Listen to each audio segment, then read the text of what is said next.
వందనాలతో లేస్తూ పరిశుద్ధమైన దేవుని గ్రంథంలో నుండి గలతీయులకు రాసిన పత్రిక 1వ అధ్యాయం 6వ వచనం.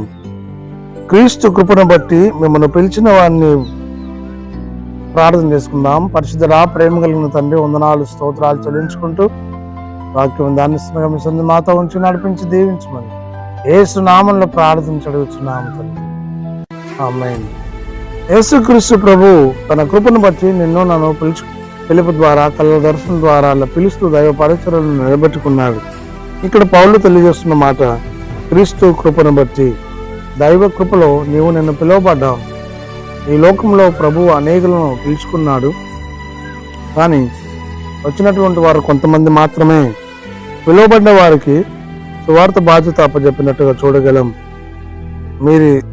మీరింత త్వరగా తిరిగిపోవట చూడగా నాకు ఆశ్చర్యమగుచున్నది.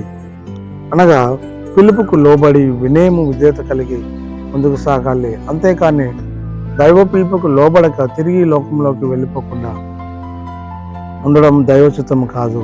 దేవుని పిలుపు విన్నటువంటి శిష్యులు దేవుని పరిచర్య ఘనంగా చేసి ఆశ్చర్యకార్యాలు, మహాశ్చర్యకార్యములు జరిగించి దేవుని నామానికి మహిమకరంగా నివసించినారు.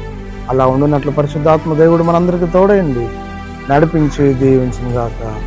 ఆమేన్. మౌనతుల స్తుతి స్తోత్రాలు చెల్లించుకుంటూ వాక్యం దాని నుంచి ధనశిక్షణకు వందనాలు చెల్లిస్తూ అన్నిలో వీక్షిస్తున్న వారిని కూడా దీవించి ఆశ్రయించమని యేసయ్య నామములో ప్రార్థించడుగుచున్నాము తండ్రి.